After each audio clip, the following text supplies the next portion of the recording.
आज हम बात करेंगे कि स्किन फंगस को हमेशा के लिए कैसे ठीक करें, ये माइक्रोस्कोप में कैसा दिखता है और स्किन पे कैसा दिखता है। ज़्यादातर लोगों को इस तरह के रिंग टाइप के स्ट्रक्चर हो जाते हैं जो कि अंडर आर्म्स में होते हैं या ग्रोइन में होते हैं, थाइज़ में या हिप्स में होते हैं, बॉडी के किसी भी एरिया में हो सकते हैं। ज़्यादातर जहाँ पे स्वेटिंग होती है, जहाँ पे ज़्यादा नमी रहती है, मॉइस्ट स्किन रहती है, वहाँ पर ये होते हैं। इसमें बहुत ज़्यादा इचिंग होती है, स्किन छूटती रहती है, जैसे कि इसमें दिख रही है स्केलिंग हो रही है इसे, और रेड कलर का दायरा किनारे की तरफ बढ़ता जाता है और बीच में ठीक भी होता चला जाता है। कभी कभी ब्रोकन रिंग्स होते हैं जैसे ये।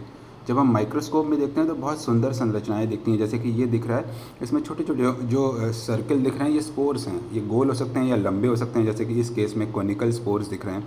और इसमें छोटी छोटी ब्रांचेज होती हैं, इन ब्रांचेस को हाइफा कहते हैं। इस हाइफा में ये स्पोर लटके रहते हैं, दरअसल फंगस के बीज होते हैं। और ये हवा में उड़ते हैं और गंदे पानी के ज़रिए भी और कपड़ों के ज़रिए एक इंसान से दूसरे इंसान में फैलते हैं। तो अगर आप पानी का ध्यान रखेंगे, अगर अपने ड्रेस को बहुत देर गीला नहीं होने देंगे या गीले कपड़े नहीं पहनेंगे और हमेशा धूप में सुखाएंगे और साथ में टॉवेल वगैरह और दूसरे कपड़े शेयर नहीं करेंगे, तो आपको ये फंगस दूसरों से नहीं लगेगा।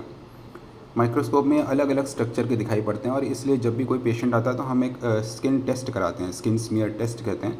इसमें एक बड होता है जिसमें कि KOH लगा होता है, ये फंगस को घुला देता है।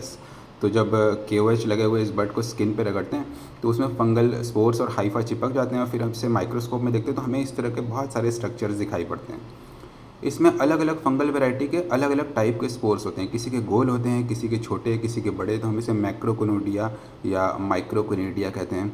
कुछ के कॉनिकल होते हैं और कुछ में पूंछ जैसे स्ट्रक्चर्स होते हैं, तो हमें पता चलता है कि कौन सा डिफरेंट फंगस है। और कुछ स्पोर्स तो बहुत ही खूबसूरत होते हैं, ये डिफरेंट कलर्स के दिखाई पड़ते हैं डिफरेंट स्टेन्स की वजह से। और जब हमें पता चलता है कि कोई ख़ास स्पीशीज़ है तो उसमें कौन सी दवा देनी चाहिए ये हम डिसाइड करते हैं, और कितने दिनों तक दवा का कोर्स चलेगा ये भी हमें इसका एक अंदाज़ा लगता है। कुछ स्पीशीज़ जो हैं वो जियोफिलिक होती हैं, कुछ जूफिलिक होती हैं और कुछ एंथ्रोफिलिक होती हैं। ये एक मोटा मोटा क्लासिफिकेशन है। जियोफिलिक का मतलब है जो मिट्टी से हमें लगते हैं, बागवानी करते समय नाखून में फंगस का लग जाना और फिर उसका बॉडी में फैल जाना। जूफिलिक का मतलब कि जो हमारे पेट्स होते हैं, जैसे डॉग है या कैट है या दूसरे जानवर आपने पाल रखे हैं, तो उनके ज़रिए जो है जो इन्फेक्शन फैलता है उसे हम जूफिलिक फंगस कहते हैं। और तीसरे जियोफिलिक और तीसरे एंथ्रोफिलिक होते हैं जो कि इंसान से इंसान में फैलते हैं, और इनकी अलग अलग सिम्टम्स भी होते हैं। जो एनिमल से फैलते हैं उनमें बहुत ज़्यादा इचिंग होती है, जो ह्यूमन टू ह्यूमन फैलते हैं उनमें कम इचिंग होती है, वगैरह वगैरह। अगर आपको इस तरह की कोई प्रॉब्लम हो तो आप क्लिनिक विज़िट करिए और टेस्ट कराइए। और अगर आप क्लिनिक विज़िट नहीं कर सकते हैं तो आप ऑनलाइन ट्रीटमेंट भी ले सकते हैं, लेकिन ऑनलाइन ट्रीटमेंट में टेस्ट नहीं हो पाएगा तो हमें कई बार ट्रायल एंड एरर से ये पता करना पड़ेगा कि कौन सा एंटी फंगल आपको ज़्यादा सूट करेगा। हालांकि सिम्टम से हम एक अंदाज़ा लगा सकते हैं कि आपके अंदर किस तरह का फंगस है, लेकिन ज़्यादा बेहतर हमें तब पता चलता है जब हम माइक्रोस्कोपिक टेस्ट करते हैं।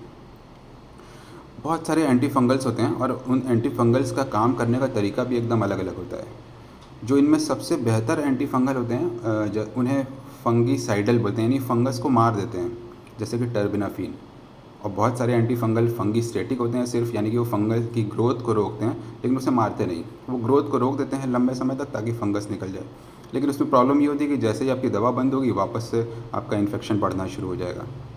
ज़्यादातर लोगों की यही शिकायत होती है कि जैसे ही वो दवा बंद करते हैं वापस से बढ़ना शुरू हो गया। इसके अलावा कुछ लोगों की ये प्रॉब्लम होती है कि बहुत साल तक फंगल इन्फेक्शन था या कई महीनों तक था, तो स्किन में डीप चला गया तो स्किन पतली हो गई है या स्ट्रेच मार्क हो गए हैं, वहाँ पर स्किन में धारियाँ बन गई हैं, स्किन डैमेज हो जाती है और फिर ये डैमेज परमानेंट हो जाता है, बहुत से निशान तो हमेशा के लिए रह जाते हैं। तो कभी भी अगर फंगल इन्फेक्शन हो तो लेट मत करिए, हमेशा स्किन डॉक्टर के पास जाइए और इंसिस्ट करिए कि आपको स्किन टेस्ट कराना है।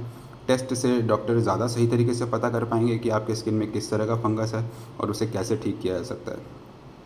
ज़्यादातर फंगस की एक यूनिक क्वालिटी होती है कि जब हम एंटी फंगल देते हैं तो फंगस तो मर जाते हैं, लेकिन उनके ये बीज जो होते हैं, जैसे ये लंबा कॉनिकल बीज दिख रहा है, ये स्किन में रह जाता है फिर दोबारा उभरने के लिए। तो जब भी आप ठीक हो जाएं तो कुछ महीनों तक आपको एक्स्ट्रा और भी दवाइयाँ लेनी है ताकि वो स्पोर, वो बीज भी हमेशा के लिए ख़त्म हो जाएँ और तब आप हमेशा के लिए क्लियर हो पाएंगे। तो कभी कभी कुछ लोगों को कई महीने दवाइयाँ लेनी पड़ती हैं।